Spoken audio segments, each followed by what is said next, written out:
Hi friends, welcome back to my channel. இன்னைக்கு நம்ம இந்த வீடியோல பாத்தீங்கன்னா ஒரு வீக் டேஸ்ல உள்ள வீடியோஸ் தான் பார்க்க போறோம். இந்த வீடியோல பாத்தீங்கன்னா இப்போ வந்து குக்கிங் அண்ட் க்ளீனிங் வந்து வீடியோ பார்க்கலாம் நீங்க. இன்னைக்கு பாத்தீங்கன்னா நான் வந்து பொங்கல் க்ளீனிங் வந்து ஸ்டார்ட் பண்ண போறேன். அதுதான் இப்போ நம்ம பார்க்கலாம் வாங்க. இப்போ நான் பாத்தீங்கன்னா ஒரு கட்டு புளிச்ச கீரை எடுத்து வச்சிருக்கேன். இப்போ நம்ம இந்த கீரை புளிச்ச கீரையில வந்து என்னென்ன ரெசிபீஸ்லாம் பண்ணலாம் அப்படினு பார்க்கலாம். வந்து இந்த கீரையை நல்லா வந்து க்ளீன் பண்ணிட்டு வாஷ் பண்ணிக்கலாம். ஏன்னா ஒரு பாத்திரத்தில் வந்து கொஞ்சம் ஆயில் சேர்த்து ஒரு ஸ்பூன் கடலைப்பருப்பு ஒரு ஸ்பூன் உளுந்து சேர்த்து அப்புறம் ஒரு வெங்காயம் பெரிய வெங்காயம் அதை கட் பண்ணி இதில் சேர்த்து நான் நல்லா கொஞ்சம் வதக்கிக்க போகிறேன்.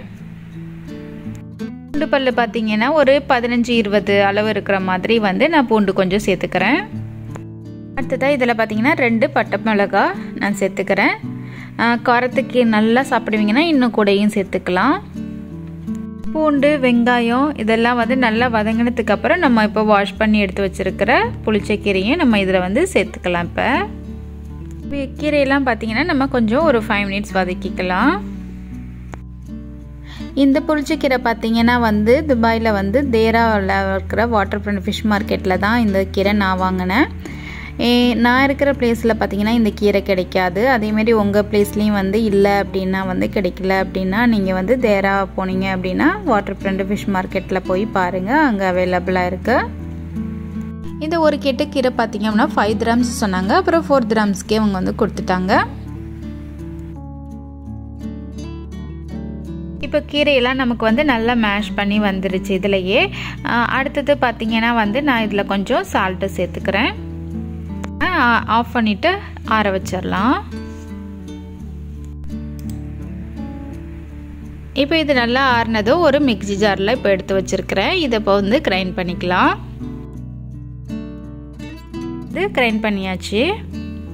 அடுத்தது பார்த்தீங்கன்னா ஒரு பாத்திரத்தில் ஆயில் ஊற்றி கொஞ்சமாக கடுகு கொஞ்சமாக உளுத்தம்பருப்பு அப்புறம் பட்டை மிளகா 2 சேர்த்துருக்கேன். கூடவே இப்போ கருவேப்பிலை சேர்த்துக்கலாம். கருவேப்பிலை சேர்த்ததும் கொஞ்சம் நல்லா வதக்கிட்டு கடுகு பொரிஞ்சதும் இப்போ நம்ம அரைச்சி வச்சுருந்த பேஸ்ட்டை எடுத்து இதில் போட்டுடலாம். இப்போ இதை ஒரு 2 மினிட்ஸுக்கு வந்து நல்லா வதக்கிக்கலாம்.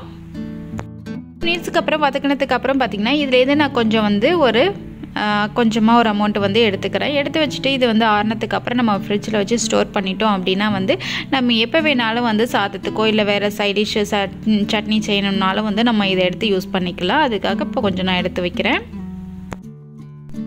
இது பார்த்திங்கன்னா 2 பேருக்கு தான் நான் சமைக்கிறது. பார்த்திங்கன்னா நானும் என் ஹஸ்பண்ட் மட்டும்தான் இந்த இது சாப்பிடுவோம். அதனால வந்து எக்ஸ்ட்ரா நிறையவே இருந்துச்சு. அதனால நான் ஸ்டோர் பண்ணுறதுக்கு எடுத்து வச்சுருக்கிறேன். பார்த்தீங்கன்னா மிக்ஸி ஜாரில் கொஞ்சமாக தண்ணி ஊற்றி அதையும் நான் வந்து இப்போ வந்து வாஷ் பண்ணி இதை விடுறேன். அரைக்கும்போது பார்த்தீங்கன்னா நம்ம ரொம்ப வந்து நைஸாக அரைச்சிடக்கூடாது. கொஞ்சம் வந்து அந்த பருப்பில் வந்து குறைன்னு இருக்குற மாதிரி அரைச்சாலே போதும். நல்ல ஒரு டேஸ்ட் வரும். ரொம்ப அரைச்சிங்கன்னா அந்த கீரை ஏற்கனவே வழுவழுன்னு இருக்கும். ரொம்ப அரைக்கும்போது இன்னும் ரொம்ப வழுவழுன்னு ஆகிடும். ஸோ அந்த குறைன்னு இருக்கும்போது நம்ம வந்து அரைச்சி எடுத்துக்கணும். அடுத்ததாக பார்த்தீங்கன்னா இதுலேயே பார்த்தீங்கன்னா நான் வந்து கொஞ்சம் வந்து ஒரு பவுலில் எடுத்துக்கிறேன். எதுக்கு பார்த்தீங்கன்னா வந்து இது வந்து இட்லிக்கு வந்து ஒரு சட்னி மாதிரி தொட்டுக்கிட்டு சாப்பிடலாம். ரொம்பவே டேஸ்ட்டாக இருக்கும். அதுக்கு தான் இப்போ வந்து இதை கொஞ்சம் நான் எடுத்துக்கிறேன். இப்போ மார்னிங் பார்த்தீங்கன்னா பிரேக்ஃபாஸ்ட்டுக்கு வந்து நான் எப்போதுமே பார்த்தீங்கன்னா என்ன குழம்பு சாம்பார் இல்லை எது சமைக்கிறனோ அதே தான் வந்து சைட் டிஷ்ஷுக்கும் நான் வச்சுருவேன். இட்லி தோசைக்கும் பார்த்தீங்கன்னா மார்னிங் வந்து டைமே இருக்காது குயிக்காக சமைக்கிறதுனால. அடுத்ததாக இதில் பார்த்தீங்கன்னா நான் வடித்த சாதத்தை வந்து இதில் சேர்த்து இப்போ மிக்ஸ் பண்ண போகிறேன். இப்போ மேலே கொஞ்சம் கொத்தமல்லி தழை போட்டுக்கிறேன். அடுத்தது பார்த்திங்கன்னா இன்றைக்கி வந்து சைட் டிஷ்ஷுக்கு பார்த்திங்கன்னா வந்து கொஞ்சமாக பாத்திரத்தில் வந்து ஆயில் ஊற்றிருக்கிறேன். அடுத்தது பார்த்திங்கன்னா இதில் ஒரு வெங்காயம் சின்னதாக கட் பண்ணி சேர்த்துருக்குறேன்.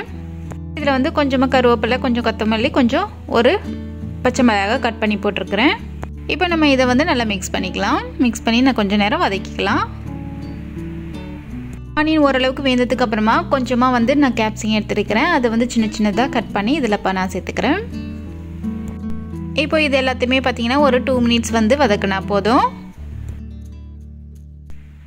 அடுத்ததாக இதில் கொஞ்சம் மஞ்சள் தூள் சேர்த்துக்கிறேன். நெக்ஸ்ட்டு பார்த்தீங்கன்னா சிக்கன் மசாலா ஊர்லேருந்து வாங்கிட்டு வந்தது தான், அதுதான் கொஞ்சமாக சேர்த்துக்கிறேன். இப்போது தேவையான அளவு சால்ட்டு சேர்த்துக்கிறேன்.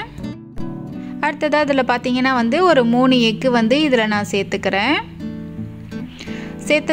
எக்கு சேர்த்ததும் நல்லா மிக்ஸ் பண்ணிக்கலாம். இப்போது மசாலா எல்லாமே வந்து எல்லா இடத்துலையும் வந்து வர்ற மாதிரி நல்லா மிக்ஸ் பண்ணிக்கலாம்.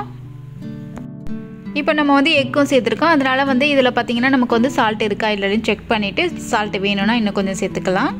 இப்போ பார்த்தீங்கன்னா சைட் டிஷ்ஷுக்கு வந்து நமக்கு வந்து கேப்சிகம் எக் பொரியலும் ரெடி ஆகிடுச்சு. இப்போ பார்த்தீங்கன்னா இட்லிக்கு வந்து ஒரு சூப்பரான சைட் டிஷ்ஷு, ஒரு லைட்டாக ஒரு புளிப்பு டேஸ்ட்டோட வந்து ஒரு சட்னி வந்து செம்மையாக இருக்கும். நீங்களும் ட்ரை பண்ணி பாருங்கள். லஞ்சுக்கு வந்து அந்த புளிச்சக்கீரை சாதம், அப்புறம் பார்த்தீங்கன்னா எக்கு கேப்சிகம் சைட் டிஷ்ஷு, அப்புறம் கொஞ்சமாக வந்து அப்பளம் வத்தல் பொரிச்சு வச்சுருக்கிறேன். இப்போ பார்த்தீங்கன்னா நெக்ஸ்ட்டு வந்து நான் க்ளீனிங் ஸ்டார்ட் பண்ணிட்டேன். நெக்ஸ்ட்டு பார்த்தீங்கன்னா வந்து நான் இப்போ வந்து ஸ்டவ் க்ளீன் பண்ண ஸ்டார்ட் பண்ணிட்டேன். இப்போ பார்த்தீங்கன்னா மார்னிங்கே எனக்கு வந்து எல்லாமே வந்து பிரேக்ஃபாஸ்ட் லன்ச் எல்லாமே வந்து ஃபினிஷ் பண்ணிவிடுவேன். மார்னிங் வந்து லஞ்ச் பாக்ஸ் வந்து என் ஹஸ்பண்டுக்கு கொடுத்து அனுப்பிச்சிட்டு இப்போ எல்லாருமே வந்து கிளம்பிட்டாங்க. இப்போ ஃபஸ்ட்டு பார்த்தீங்கன்னா எப்பவுமே ஒரு வெட் கிளாத்தை வச்சுட்டு நம்ம வந்து ஃபஸ்ட்டு வந்து ஸ்டவ்வை வந்து நான் வந்து க்ளீன் பண்ணி ஃபஸ்ட்டு எடுத்துடுவேன். அதில் வந்து குட்டி குட்டி ஏதாவது இருக்கும் டஸ்ட்டெல்லாம், அந்த நம்ம சமைக்கும் போது கீழே விழுவுறது எல்லாமே வந்து கடுகு அந்த மாதிரி உள்ளதெல்லாம் வந்து ஃபஸ்ட்டு தொடச்சி எடுத்துட்டு திரும்ப வந்து நான் லிக்விடு ஏதோ சோப்போ நம்ம நார்மலாக யூஸ் பண்ணுற சோப்பு பாத்திரங்கள் யூஸ் பண்ணுற சோப்பை வச்சுட்டு நம்ம வந்து அடுத்தது வந்து அதை ஸ்க்ரப் பண்ணி வந்து க்ளீன் பண்ணலாம்.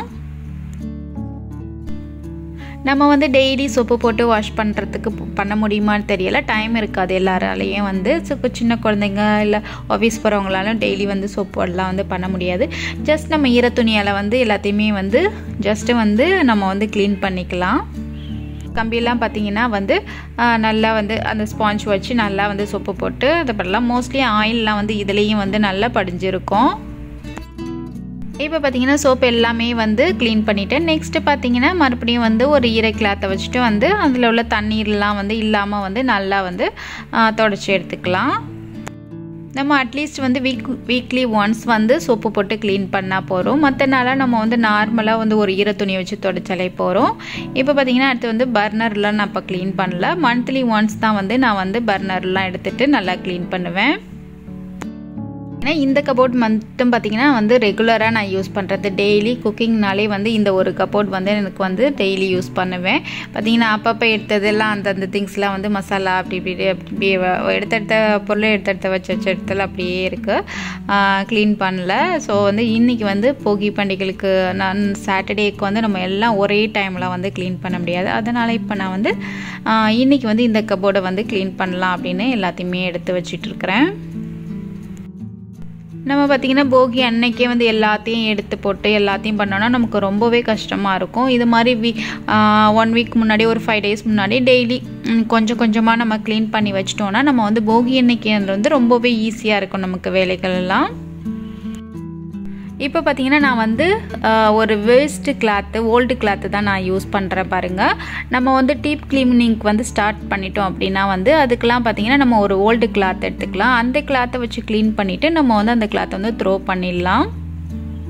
இந்த ஜார்லாம் மிக்சி ஜார்லாம் பார்த்தீங்கன்னா நான் எப்போவாவது யூஸ் பண்ணுவேன். அதனால் நான் வந்து மேலே உள்ள கபோர்டில் பேக் சைடு வந்து வச்சுருக்கிறேன்.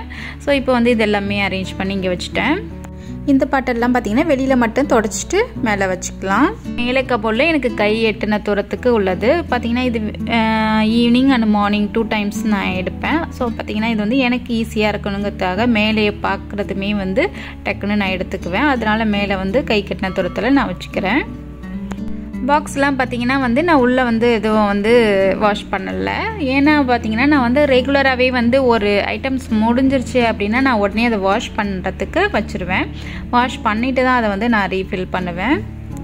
ஸோ இப்போ பார்த்தீங்கன்னா வந்து இந்த பட்டில் தான் ஃபஸ்ட்டு நான் பொட்டுக்கலை வச்சுருந்தேன், அது முடிஞ்சிச்சு பாருங்கள். ஸோ அதை வந்து நான் அதை வச்சுட்டு நான் நெக்ஸ்ட் வேறு ஒரு பாட்டில் எடுத்து வச்சு இப்போ நான் கொட்டி வச்சுருக்கேன். ஸோ இந்த பாட்டில் இப்போ வாஷ் பண்ணிவிட்டு நான் எடுத்து வச்சுட்டேன்னா திரும்ப வந்து வேறு ஏதாவது யூஸ் பண்ணிக்குவேன். அந்த மாதிரி நம்ம வந்து வாஷ் பண்ணி அதை ரீஃபில் பண்ணும்போது வந்து நமக்கு வந்து நம்ம மொத்தமாக க்ளீன் பண்ணுற அன்றைக்கி வந்து நம்ம எல்லாத்தையும் பாட்டெலாம் வாஷ் பண்ணணுங்கிற வந்து அவசியம் இருக்காது நமக்கு. ஸோ இப்போ பார்த்தீங்க எல்லாத்தையுமே க்ளீன் பண்ணி நான் வந்து எல்லாத்தையுமே வந்து எனக்கு ஏற்ற மாதிரி வந்து நான் ஈஸியாக எடுக்கிற மாதிரி எல்லாத்தையுமே அரேஞ்ச் பண்ணி வச்சுட்டேன். அடுத்ததாக இந்த கப்போர்டும் வந்து க்ளீன் பண்ணி எல்லாத்தையும் அரேஞ்ச் பண்ணி வச்சுட்டேன்.